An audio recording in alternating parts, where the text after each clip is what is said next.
Italy, a nation renowned for its rich cultural heritage and historical significance, has long been viewed as an economic underdog within Europe. For decades, it grappled with a swarm of economic challenges, including massive national debt, political turbulence, and sluggish growth. Since the 1990s, Italy's debt has persistently exceeded 100% of its GDP, often drawing hostile comparisons with other struggling European economies. Even worse, the country's frequent political crisis only deepened its economic troubles. Yet, in a surprising turn of events, Italy's economy has recently begun to show signs of a remarkable turnaround. The country has managed to post impressive post-pandemic growth rates and has kept inflation lower than major European counterparts like Germany, France, and the UK. Despite its high debt levels, Italy has effectively managed its debt servicing, making it appear more sustainable. Could this newfound economic resilience mean that Italy is on the brink of not just recovery, but a potential to make trillions these coming years? Watch this video in full, because by the end of it, you'll have a clear understanding of how Italy has navigated its economic woes, the strategies behind its recent resurgence, and the plan that could propel it toward unprecedented growth in the near future. But to have a clue of how Italy's economy rose to what it is today, we have to rewind back to the 80s.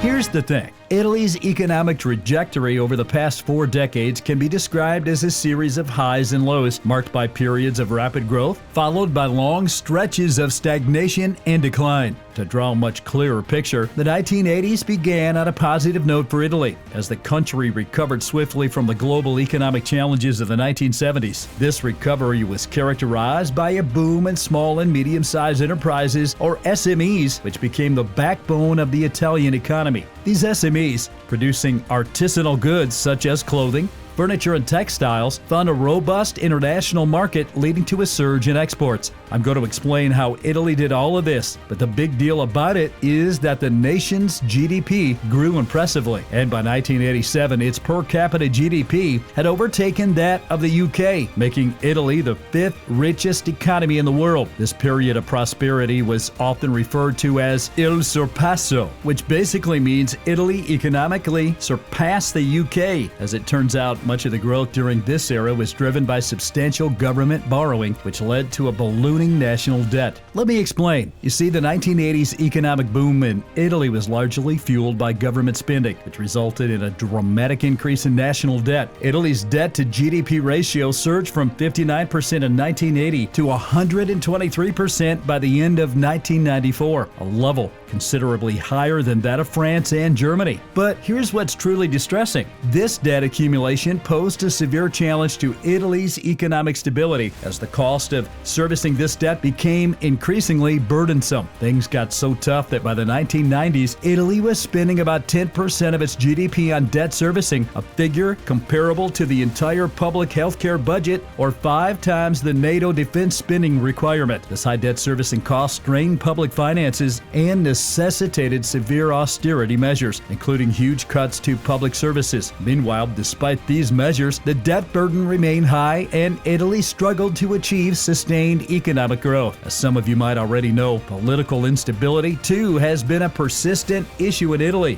with frequent changes in government and coalition breakdowns. The truth is that this instability has often hindered the implementation of long-term economic policies and reforms necessary to address structural issues. The country has seen over 60 different governments since the end of World War II, averaging a new government almost every year. Meanwhile, economic instability, exacerbated by political turmoil, has also plagued Italy in more damaging ways than you can imagine. The country experienced prolonged periods of economic stagnation, particularly from the late 1990s through the 2000s. During this time, Italy's growth rate lagged behind that of other major European economies, with GDP growth rates often falling below the EU average. As if that's not all, high unemployment rates, particularly among the youth, and a shrinking industrial base further compounded Italy's economic challenges, which begs the question, how did Italy's economy fare against its European rivals during this pivotal period? Okay, so let me get this straight.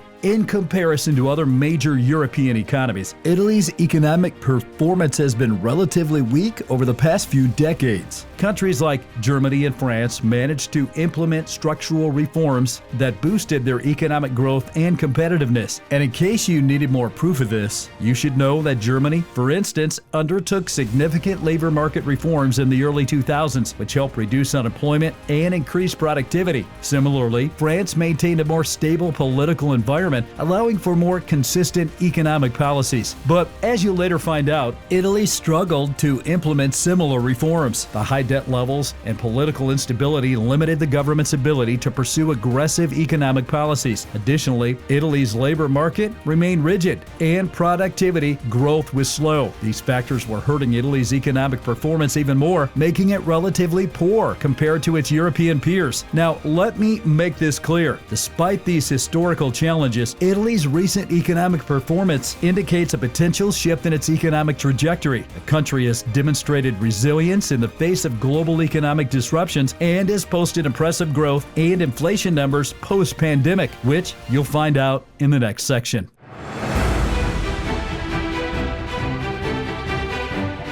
Now here's where things start to get exciting. Italy's economic performance in the wake of the COVID-19 pandemic has been noteworthy, particularly when compared to other G7 economies. As of 2023, Italy has recorded a post-pandemic GDP growth rate of 4.2% since the end of 2019, significantly outperforming other major European economies. On the other hand, France's GDP increased by 1.9%, the UK's by 1%, and Germany's by just 0.1% over the same period. But wait, how did we get here? This robust recovery can be attributed to several factors, including effective fiscal policies, resilient export markets, and a strong rebound in key sectors like tourism and manufacturing. But what I'm going to reveal next is perhaps the most interesting part. Italy's GDP growth post-pandemic has been one of the strongest among the G7 nations. The country's real GDP growth rate for 2022 was approximately 6.6%, driven by a surge in domestic demand and a recovery in exports. In comparison, the Eurozone's average growth rate was 5.2% for the same period. On top of this, the growth has been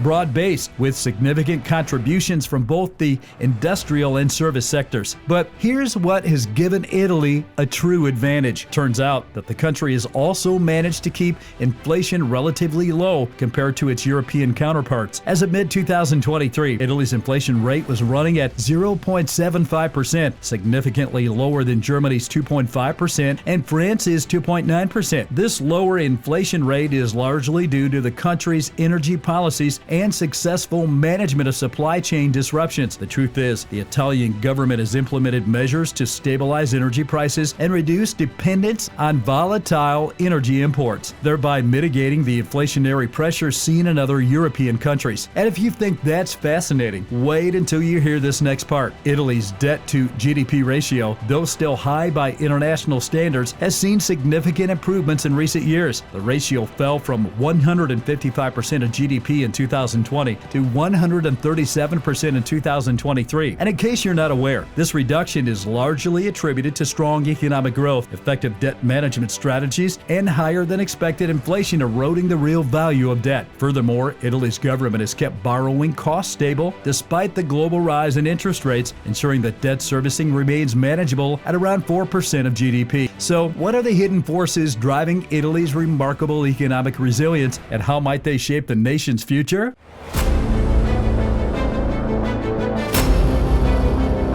You see, the war in Ukraine has significantly impacted European energy markets, with disruptions to Russian energy imports affecting countries like Germany more severely than Italy. Italy's diversified energy supply and investments in renewable energy have helped cushion the blow from these disruptions. Unlike Germany, which heavily relied on Russian gas, Italy sourced its energy from a broader range of suppliers, including increased imports of liquefied natural gas from the U.S. and Qatar. But looking at the bigger picture, Germany's heavy dependence on Russian gas left it vulnerable to energy price shocks following the Ukraine crisis. In contrast, Italy's proactive measures in diversifying energy sources have paid off. Surprisingly, Italy's energy prices have fallen by about 11% in recent months compared to significant increases in Germany. This decline in energy prices has contributed to Italy's lower inflation rate and enhanced economic stability. But wait, there's more. Italy's reduction in energy prices has been driven by strategic policy decisions and investments in renewable energy infrastructure. Let me explain. The country has benefited from favorable weather conditions, boosting hydroelectric power generation and reduced global oil prices. These trends have not only kept inflation in check, but have also reduced production costs for Italian manufacturers, supporting overall economic growth. Now, let me make one thing clear. The resurgence of Italy's tourism sector post-pandemic has been nothing short of spectacular. In 2022, Italy saw a remarkable recovery with 49 million international tourists, a significant jump from 25 million in 2021 and approaching the pre-pandemic level of 65 million. This resurgence reflects Italy's enduring appeal as a premier global destination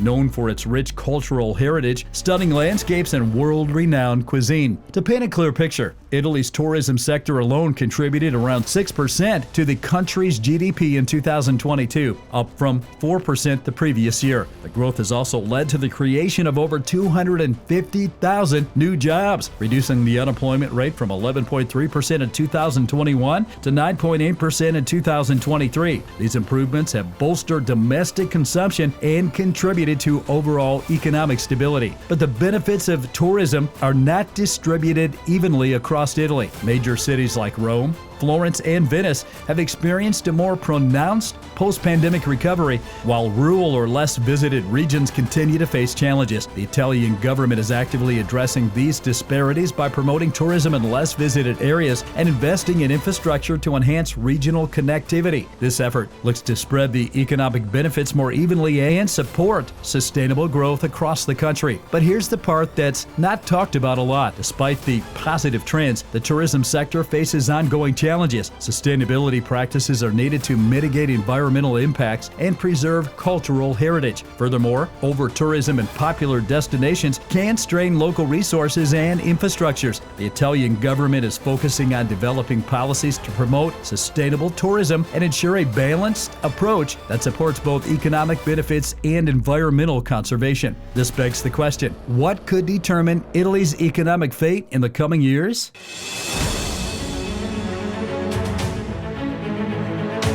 Here's the deal. Looking ahead, the country's economic prospects seem bright. Forecasts anticipate an average annual GDP growth rate of 2.5% over the next 5 years. This growth is expected to be driven by recovery in key sectors, favorable demographic trends, and robust export performance. Italy's emphasis on high-value-added industries like luxury goods, machinery, and technology is likely to keep this growth trajectory on track. But how exactly could Italy get to this point? The role of recent policy changes will be pivotal in shaping the nation's economic future. Recent fiscal policies are designed to broaden the tax base and increase revenue, while the government focuses on reducing public spending and improving service efficiency. If these policies are effectively implemented, they could lead to further improvements in Italy's debt-to-GDP ratio and overall economic stability. And here's where it gets even more interesting. Structural reforms will be crucial for long-term economic health. Changes in labor markets, public administration, and the education system help a lot in tackling inefficiencies and boosting overall productivity. In reality, the Italian government's plan to streamline bureaucratic processes, enhance labor market flexibility, and invest in skills development will be key to Italy's competitiveness in a rapidly evolving global economy. Now, what about Italy's future in tech innovation? The country is strategically positioned to capitalize on opportunities in these areas. Investments in digital infrastructure, support for startups, and research in emerging fields are all part of Italy's game plan. Moreover, Italy's commitment to green technologies and sustainable practices opens up growth opportunities in renewable energy, electric mobility, and smart manufacturing. These investments are poised to drive economic growth and establish Italy as a leader in the transition to a sustainable and technologically advanced future. However, Italy's plan to generate trillions in the next years will not be easy. Despite the optimistic outlook, the country faces several potential risks and uncertainties. Global economic fluctuations, geopolitical tensions, and domestic political instability could all pose challenges to sustained growth. But to navigate these risks effectively, Italy will need to remain agile, implementing policies that maintain stability. External factors like global supply chain disruptions and shifts in international trade dynamics could impact Italy's economic performance. Let's be clear, Italy's economic journey from a history of hardships to a promising future truly underscores its remarkable resilience and growth potential. The country has surmounted significant obstacles, including high debt levels and political instability, and is now positioned for extensive economic progress. The recovery of the tourism sector and impressive post-pandemic growth underline Italy's ability to thrive despite global disruptions. To put it all in perspective, Italy's focus on innovation and technology, coupled with ongoing policy reforms, suggest a bright economic future. The truth is that if Italy leverages its current strengths, it has the potential to achieve impressive economic success that could bring in trillions in the years ahead. Do you think Italy's plan is a true game changer? Let us know in the comment section, and if you enjoyed watching, give this video a thumbs up and be sure to subscribe to our channel if you haven't already. Thank you for watching. I'll see you in the next video.